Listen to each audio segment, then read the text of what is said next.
There is a particular kind of exhaustion that has no name in most languages. It is not the tiredness that comes from working too hard or sleeping too little.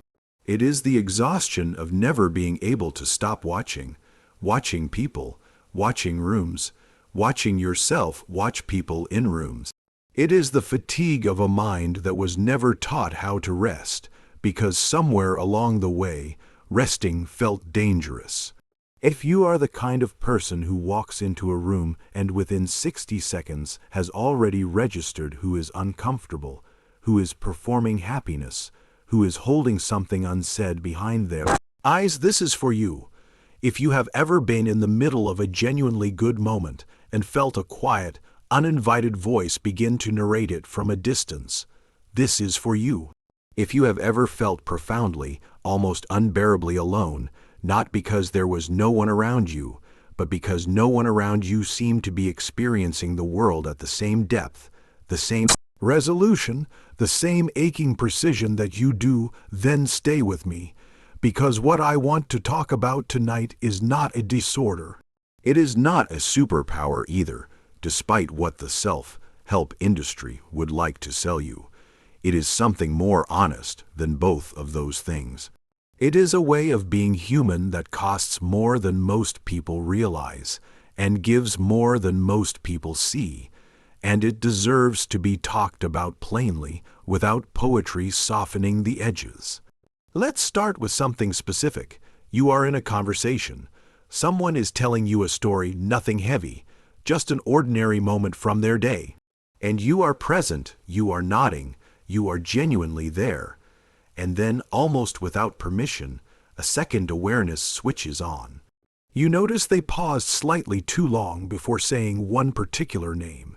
You notice the way their eyes moved left when they mentioned a specific detail. You notice they've told this story before, but something small has changed in the retelling, and you don't know what it means yet, but you have already filed it somewhere. The conversation continues. They are laughing now. You laugh with them.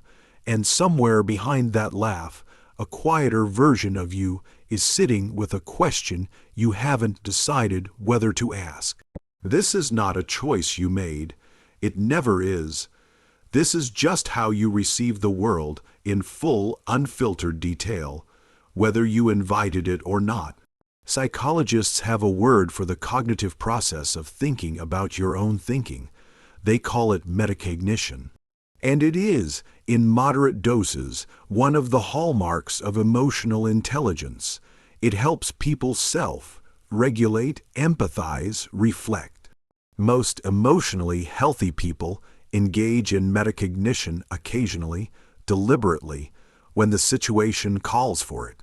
But there is a particular kind of mind, and if you are watching this, you likely have one, where this process runs not occasionally but constantly, not by choice but by default, like a program that was never given a shutdown command. The second tab is always open. It is always running, and it is always quietly consuming power. The psychological term that gets closest to this experience is something researchers call heightened theory of mind. Theory of mind, at its core, is the human capacity to understand that other people have inner lives, thoughts, feelings, intentions that are separate from your own. Children develop this around age 4. Most adults use it well enough to navigate social reality, but in some people, this capacity becomes extraordinarily refined. They do not simply understand that others have inner worlds. They read those inner worlds with unsettling accuracy. They catch the micro-expression before the face has fully settled. They hear the word that was carefully chosen to avoid saying another word. They feel the shift in a room's emotional temperature, the way some people feel a change in weather not by looking at the sky, but in their bones. And here is where it becomes complicated, because this is a gift until the moment it isn't. There is a woman, we will call her Layla, who described her experience to a therapist this way. She said, "I walk into a party and I can feel everyone's loneliness pressing against me from across the room, and I spend the whole night trying to figure out if what I'm feeling is mine or theirs. And by the time I go home, I'm so tired I can't speak, and I don't even know why, because nothing happened. Nobody said anything. I just attended a party. Her therapist recognized this immediately, not as pathology, not as anxiety in the conventional sense, but as the specific exhaustion of a nervous system that had been calibrated very early in life to receive too much. That calibration, that is the piece most people never examine, because here is the truth that sits underneath all of this, and it is not comfortable, but it is important. People who are too aware did not simply arrive this way. Awareness at this level, this involuntary, this relentless, this precise, it was almost always learned. Not in a classroom, in a childhood. Think about what it means to grow up in an environment where the emotional weather was unpredictable.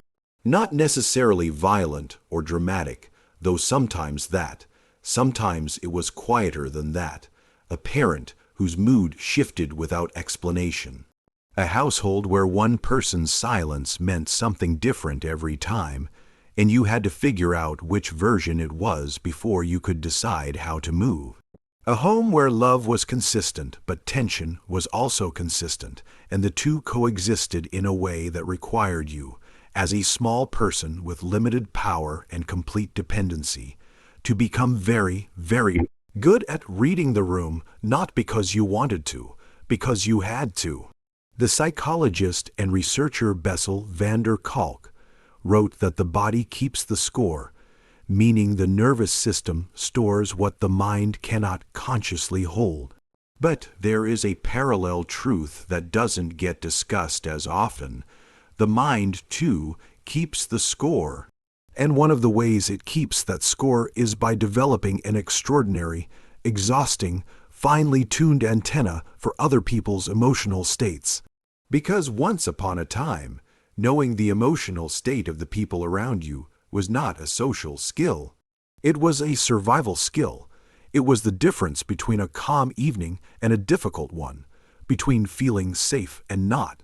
Psychologists who study early attachment and hypervigilance describe this pattern with consistent language.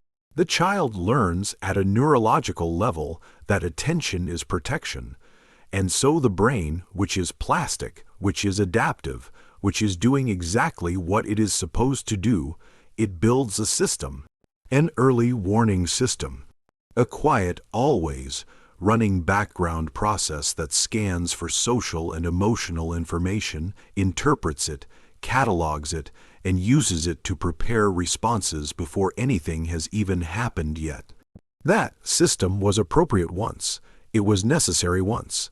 It may have kept you emotionally safe, or kept relationships intact in ways that mattered enormously when you were young and powerless.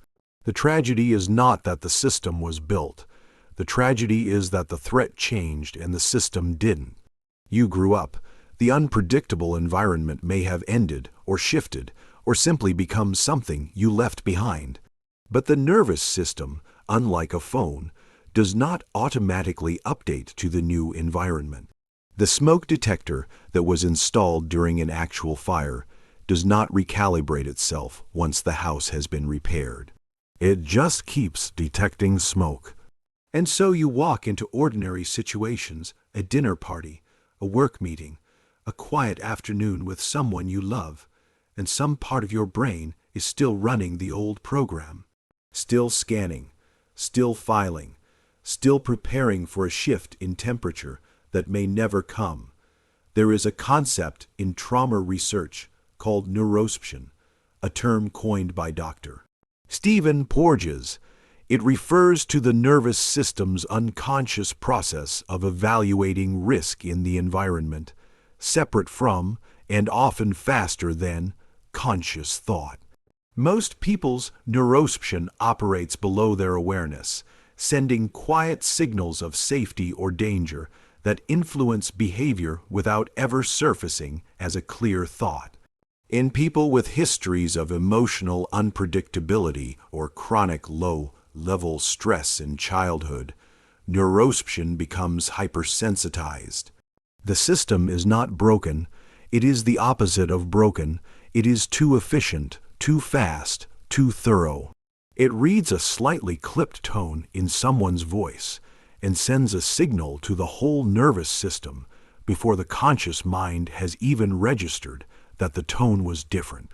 And you feel it, you always feel it, even when you cannot name it, even when the person in front of you insists nothing is wrong. This is why being too aware so often coexists with a specific, peculiar form of loneliness, not the loneliness of isolation, not the loneliness of having no one. You may be surrounded by people who love you, but there is a frequency at which you experience the world, a resolution, a depth of field, and when you look around, almost no one seems to be receiving the same signal. You see the undercurrents in conversations that others experience only at surface level. You feel the weight of what is left unsaid in rooms where everyone else only hears what is spoken. You carry the emotional subtext of every interaction like a second conversation happening underneath the one everyone else is having, and you cannot put it down, and you cannot explain it, because explaining it sounds like either arrogance or madness, and you know that, and so you carry it quietly. Someone once said, and I have thought about this for a long time, that being this kind of person feels like being a translator for a language no one else is learning. You receive it fluently, you live in it constantly, and you are almost entirely alone in it. That aloneness is real. And it is not weakness, and it deserves to be said out loud. But here is what I want you to stay with. Before we go further, awareness is not the same as accuracy. And this distinction, this single, crucial distinction, may be the most important thing you will hear tonight. Because the same system that makes you extraordinary at reading people also makes you capable of extraordinary error. The same sensitivity that lets you feel a room before you enter it can also trap you inside a story you wrote entirely alone. You read someone's silence and build a cathedral of meaning inside it. You notice a shift in someone's tone and spend 3 days living in the interpretation you constructed, only to discover they had a headache. The antenna is real, the signal it catches is real, but the conclusions, those are yours. And awareness without humility becomes something quietly dangerous. It becomes assumption wearing the costume of insight. The most perceptive people who have ever learned to actually use this gift, not be used by it, share one quiet discipline. They learned to hold their perceptions the way a scientist holds a hypothesis, not a verdict, not a certainty, a possibility, open to being wrong, open to being surprised. That openness is not weakness. It is the thing that separates wisdom from mere observation. And here is the pivot that changes everything. The very awareness that exhausts you was never your flaw. It was your first language. It was the alphabet you learned before anyone taught you letters. It kept something precious intact inside you during years when the world around you did not feel entirely safe. You do not need to destroy that language. You need to learn when to speak it and when to simply breathe. Healing for someone like you does not look like becoming less perceptive. It looks like slowly, imperfectly learning that not every room requires a threat assessment, that some silences are just silence, that you are allowed to be inside a moment without simultaneously narrating it from above. That presence, real, unmonitored, unanalyzed presence, is not dangerous. It is, in fact, the thing you have been quietly grieving all along. You are not too much, you never were. You were simply paying attention in a world that never thanked you for it.